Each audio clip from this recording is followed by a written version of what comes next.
Well, it's going to be a video I'm probably going to put on both my channels. It's basically just storing prepper supplies, or actually storing anything, not just prepper supplies. And of course, we've got the little meow meows down there eating. What I like to do is, I like to put things also in plastic bins, and preferably the Rubbermaid rough totes, I think they're called, or something. I'll show you what the hell they are. But you can put them in any kind of plastic bins, or you can even keep them in cardboard boxes as long as they're covered in plastic. Now, one problem I always have is one thing I'll do like is if you're using, the Ziploc bags to put parts in, because you could see through them, okay, they're for food, but it's great if you're putting parts in. You can actually put automotive parts in there. It could be gun parts or whatever. It could be food items, like freeze-dried food items, herbs, things like that. It could be electronic components that maybe you upgrade it, and the old electronic components are still good. It might be not a bad idea to even keep the old modems around, the old dial-up modems. Nobody's using them anymore, but you never know. One of these days you might need them for something. Or maybe you upgrade it, weather radios and CB radios and stuff. Keep the old one around. Keep it in a plastic. You got gallon size and you have quart size. But for really big items, what I like to do is I like to wrap everything up in saran wrap. And that's basically how, you get products from the store or retail markets or whatever, when they're already, they're bubble wrapped or something, or they're vacuum sealed in a bag. It's to keep them fresh. It's good, especially with metal products, and they don't rust. The other thing is, if you're keeping them in outside storage, you don't want insects to get into parts and moisture and different things like that.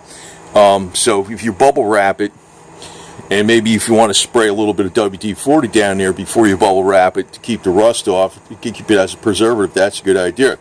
Now, if you got something really big, like this, this whole box is going to get wrapped up. Instead of using the black trash bags, because you can't see through them, and I know you can label them, I like using the clear trash bags. Most of them are not clear. Most of them are not clear. You got to find them. There's different sizes. This is a 30-gallon trash bag, so it's going to work. Pretty much large amounts of items can fit in there.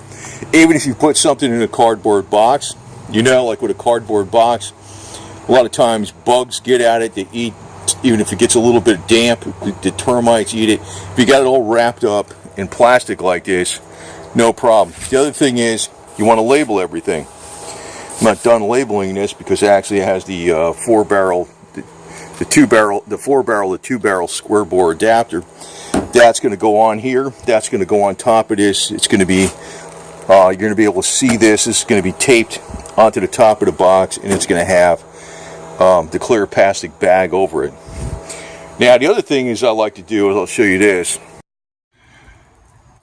I like to put things in these, I think they're called Rubbermaid rough totes or something. I'm not sure what the exact name is, but I found that the Rubbermaid brand holds up a lot better than other brands, especially if the plastic is subjected to UV light. Some of the plastics I've seen where the top of the plastic, if it's in any kind of UV light, even if it's stored in a floor in a car, the plastic will disintegrate. Not an advertisement for Rubbermaid, but I'm telling you right now, I found that Rubbermaid actually is a lot better. So that's actually what they are. This thing right here, it's some kind of Rubbermaid tote. Got the label on this one, I guess. Action Pecker, and that's what it was. These things are pretty damn good. I've never had a problem with them. They got small ones, they got large ones, they got some large ones. The other thing I like to do sometimes is get these toolboxes, because they got these little compartments in them, and it's not just for tools. You can put prepper supplies in there and stuff, and you got the tray. I actually got some that I use for just gun parts, the gun cleaning stuff and all that kind of stuff. But then again, you can label everything and know where everything is at. But again, you want to make sure, I like using stuff that's clear. In other words, you can see what the hell's in it more or less.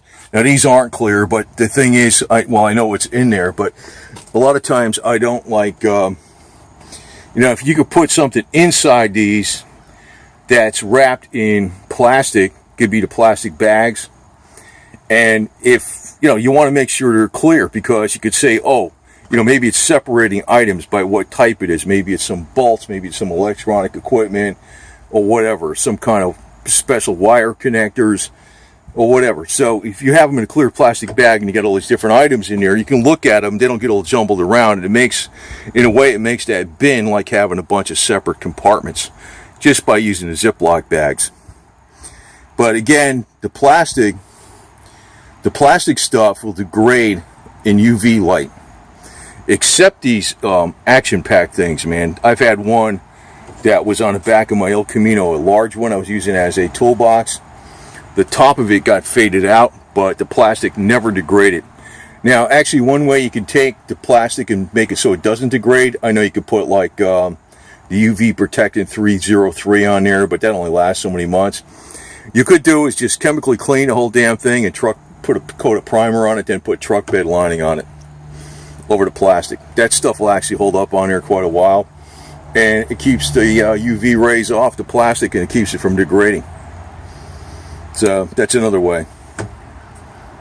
Don't let this be limited to, your imagination is your limits, basically. So in other words, yeah, this could be your standard prepper supplies. It could even be some extra optics you have that you don't really use that much because they're the old things and they're getting a little foggy, and you figure, I'm going to put these away instead of throwing them away. You can put them in a plastic bag or something like that. And you could store them, and it could be, but it could be car parts, it could be electronic parts, it could be old cell phones that will still work. They could still work as cameras. It could be old communication equipment. It could be gun parts. It could be bullets. It could be herbs, like ginkgo biloba or something like that. Some kind of herbs. It could be coffee, for crying out loud. Anything like that stores a long time. But like I said again, you can use. If you use these big plastic bin containers, the one thing is about them that they're not compartmentalized, and then all your stuff gets kind of jumbled up, especially if you have like a lot of small items in there. What you could do is you can get the gallon-size Ziploc bags, separate items, and the quart-size bags.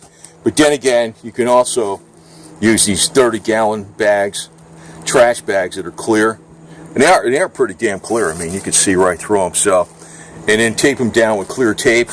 Label everything, and they also have trash bags like this that are a little smaller, but you got to look for them, because I'd say about at least 95% of the trash bags out there, they're either black trash bags or they're white trash bags that you can't see through. Most of them are not clear, except the really small ones, and sometimes it pays to have these really big ones. You can also use these to put over something to keep the rain off of it. It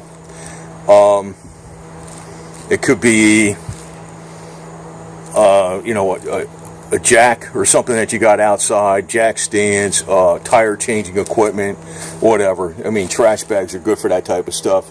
You put a big bungee cord around it to hold them down so they don't blow away. They wrap around there. It keeps your stuff from rusting out. So that's one way to keep things neat and organized. You can store stuff, and then you say, where the hell is it later? You'll know where it is, because, seeing is, it's not just that you got it labeled, but it's also, hey, I remember I put my old intake manifold with the extra parts in with my new Performer manifold, fine. Or it could be anything. Like I said, it could be anything.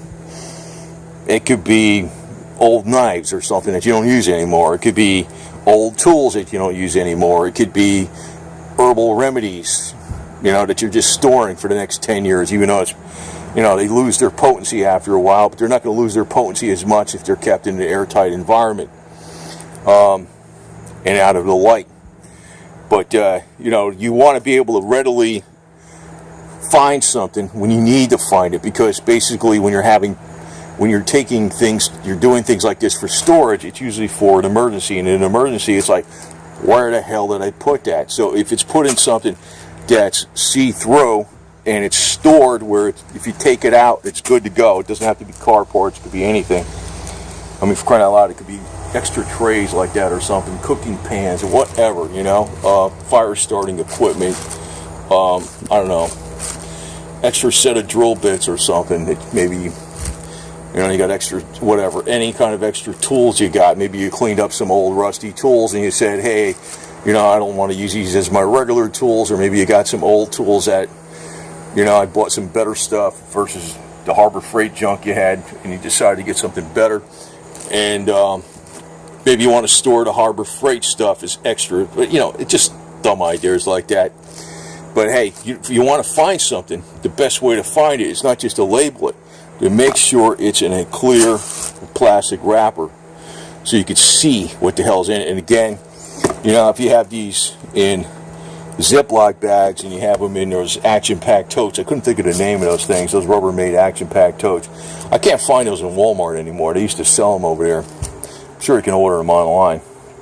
I mean, I don't like buying from Walmart too much, but that was one thing. I used to buy quite a few of those. I got a bunch of them actually in the sheds. They seem to hold up very, very well, even against UV light. But, you know, if you have something in there and it's a bunch of different small items, and you want to separate what's in that action-packed tote, because even the small action-packed totes are from here to here and they're about this high, you want to actually have it whereby, you know, you can see visibly, hey, this is in this plastic bag and it's labeled, and you can see what the hell's in there without even taking it all apart. If you put them in bags like this, you're like, what's in here? You know, it's taped shut. You got to tear it open to find it. Use the clear plastic bags, not just for the Ziploc bags, but the big ones. Again, you can use it like if you don't have extra, what do you call it? You know, action-packed totes or whatever. You can use the cardboard box, and what you can do is you can paint the cardboard box with some old paint. Believe it or not, that keeps the cardboard box holding together a lot better. And then put the cardboard box inside the clear plastic bag like this. And in this way, you could say, and it's labeled, you know, you can pretty much see what the hell's going on, what's in there, you know. Even if the top of the box is opened, still be protected. So that's the way, you know, you can keep stuff, store stuff, and still be able to find it pretty quick. That's important. Because, you know, when you're prepping, what are you prepping for? An emergency. And what the hell happens in an emergency? What the hell did I do with that damn thing? I need it. You know, I got some, I need, I don't know, new battery cable end or some crap, because this one's corroded. I didn't realize it was corroded. I got to change this so my generator starts up. I need a new battery cable end that goes to the battery, right? Oh, I know where that is, because I think it's in this box. And I look in there and I say, hey, I can see right through here where the hell it is. And that's what you want.